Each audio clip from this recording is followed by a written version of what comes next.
Hey everyone, and welcome back to the Ontario Aquaculture Research Centre. I'm your host, Kaylee Moore, one of the agricultural assistants here at OARC. If you're looking to learn more about aquaculture, you're in the right place. On today's episode, we have one of the co-owners of Cedar Crest Farms and Springhills Trout Farm, Arlen Taylor, joining us today to talk about their second-generation family farm. Hey guys, and welcome back to our channel. I'm super excited to have Arlen Taylor, one of the co-owners of Cedar Crest Farms and Springhills Trout Farm, joining us today. Arlen, you guys are a second-generation owning farm. Yep. Can you just kind of give us a rundown on a bit about your story? So the short synopsis would be left home when I was 18, thought I was never coming back to fish farming. 2013, my father gave me a call when I was working overseas and said he needed my help, which is not a thing that my father says. The industry was on a huge boom all of a sudden for the first time since the early 90s. And I opted to come home. And the rule was there could only be one chef in the kitchen. So it was me or my dad, and I won out. And we went from one facility to now 5 facilities over a period of 7 years. And then in 2017, my brother came on board. My husband is on board, whether he wants to be or not. And we now run a full business from conception to consumption and everything in between. Because COVID-19, it kind of made you guys shift your focus. Yes. You've normally kind of been focusing on fingerlings, but you've kind of taken advantage of the situation and kind of kick-started Springhills Trout Farm. Yep. Can you just kind of tell us a little bit about that? Yeah, absolutely. So we went from producing about 5 million fingerlings a year to COVID. And in March, when everyone's world was crashing down, so was ours. We also ran significant contracts for food production fish going all over the country. And in March, that all ceased. So we had bought Springhills Trout in 2015, and we didn't really use the processing plant to its full potential. It wasn't an area that we were overly strong in. I wasn't great at the communications required and the marketing and all those things. So it's been sort of a very low level thing until March. And then all of my staff together with me, we decided every evening and weekend we were going to start cutting fish because otherwise we were going to be in trouble. So we went from having the odd pop-up shop, which is impossible during COVID, to buying a reefer van and home delivering fish. And now we're delivering like over 300 cases a week all over Ontario. And it continues to expand. And we're working with not only our fish, we're raising rainbow trout and Arctic char, but we're also getting Arctic char from other growers. We're selling barramundi from other growers, so we're getting hopefully it will be an opportunity for a lot of land-based farms to be able to produce fish and have a sustainable sale at the other side and just connect better with our consumers. That's awesome. I mean, it's a hard time, and taking advantage of a hard situation is fantastic. Yeah. And I think it's really cool for Ontario to have this option. It was a long time coming, I think.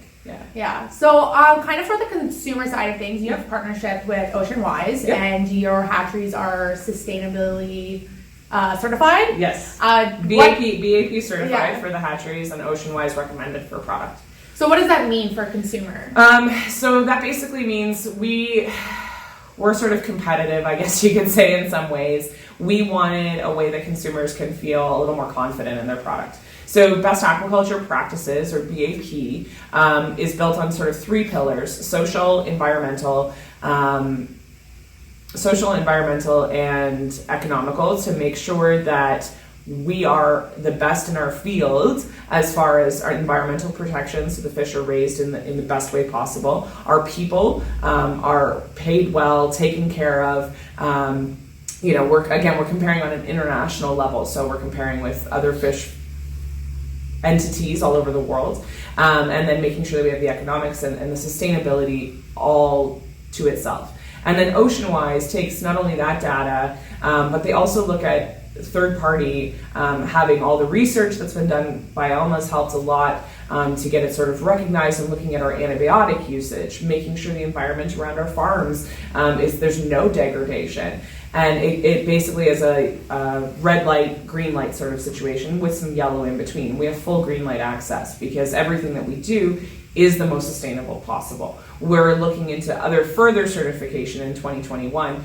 It's a real environmental pull to also give that additional level of oversight. We just want consumers to understand that it's not just us talking about being good, but it's actually we're verified by third parties that are saying, no, you're actually doing what you say you are.